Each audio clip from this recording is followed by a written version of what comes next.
Good afternoon. Good afternoon. Mag-feng shui tip tayo ngayon ha. Tungkol sa snake ha. Ang snake ngayon nasa illness star. Nasa gitna ng bahay natin. Nasa gitna din ang kwarto. So gitna snake nasa gitna. Sa bahay natin, maglinis tayo. Walang basura, walang senelas, walang dyaryo sa gitna ng bahay natin. Kaya, snake ngayon is illness. Mga snake po, ingat lang sa sakit. Hindi tayo it's only a guide lang. Huwag kayo matakot kasi iba natatakot. Baka ma-ECQ o wala po. Ingat lang, huwag kayo magdalaw sa patay o huwag kayo pumunta sa hospital, magdalaw sa mga may sakit o mga patay po ha. Ingat lang po.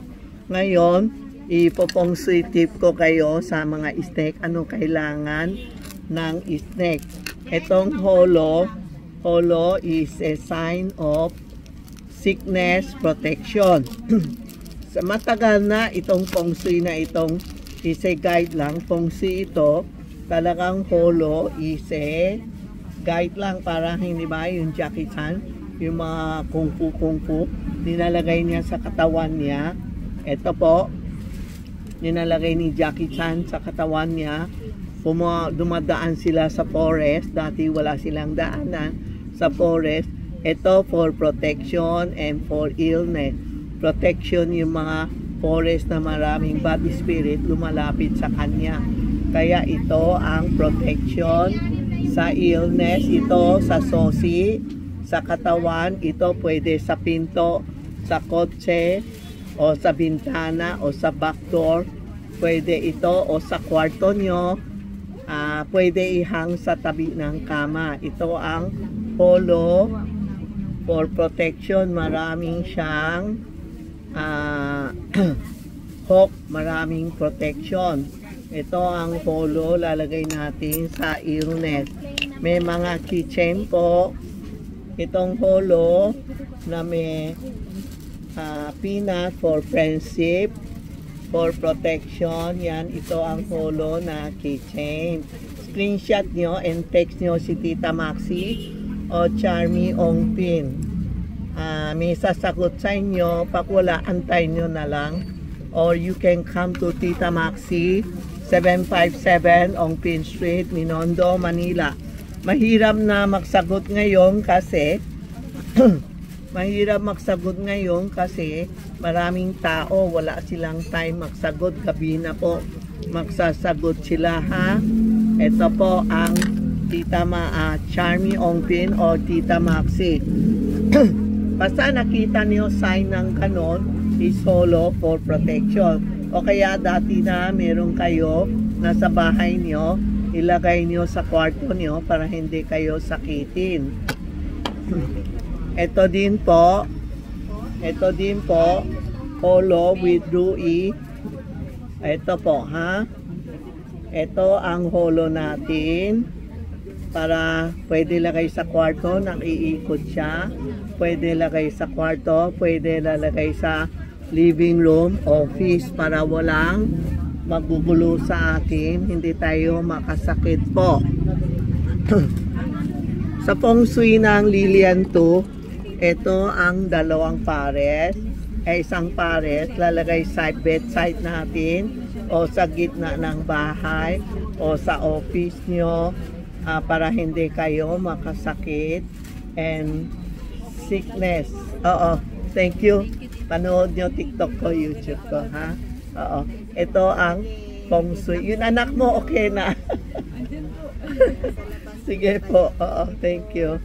Bigay mo sila kalinda. Ito ang, sorry po, maraming customer kasi. Ito po ang ito ang holo natin.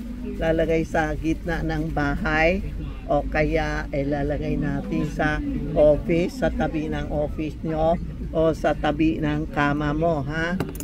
I-screenshot nyo and text Tita Maxi o pumunta kayo dito, magdala kayo na may screenshot para madali tayo maghanap. Kasi pumupunta dito hindi namin maintindi kung anong gusto niya. Kasi lahat hawak ko eh. Hinahanap tita, anong yun sa hawak mo? Lahat araw-araw may hawak ako, kaya ito ang holo. Pwede lagay sa gitna ng bahay, pwede lalagay sa office, pwede lalagay sa living room, sa bodega, o sa kwarto nyo para hindi kayo makasakit.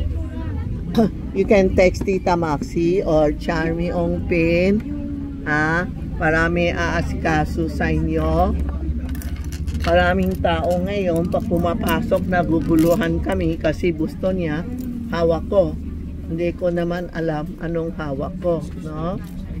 Yan po ha.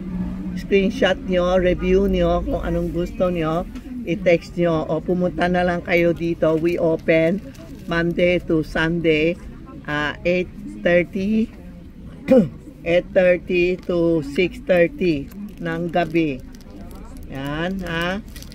Takot-takot na kasi malapit na Chinese New Year. This year Chinese New Year maaga sa January 29, 2025. Next year February na. This year is a leap year, 2 June ng Chinese. Ang yung gusto mag-asawa, makahanap ng jowa, pwede na ngayon. Maraming nakahanap ng jowa, boyfriend this year. Sa number 4, makikita na natin po. Yan ang mga feng shui tip ko ngayon. Huwag kayo muna magsuot ng itim o puti, pupunta dito sa tindahan ko. Hindi ko makikita ang aura nyo. You have to wear something, anything, huwag lang itim. Lalo na malapit na Chinese New Year, huwag kayo magsuot ng itim. Kasi mga bad energy lumalapit sa inyo. Tapos, pag ayaw umalis, makahanap kayo ng albularyo. So, please lang po, iwas-iwas mga itim, pupunta dito sa Chinatown.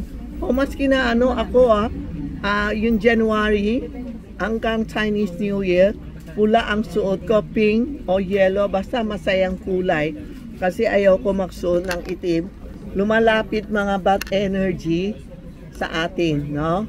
Parang ma'am, ikaw, gusto mo makitim?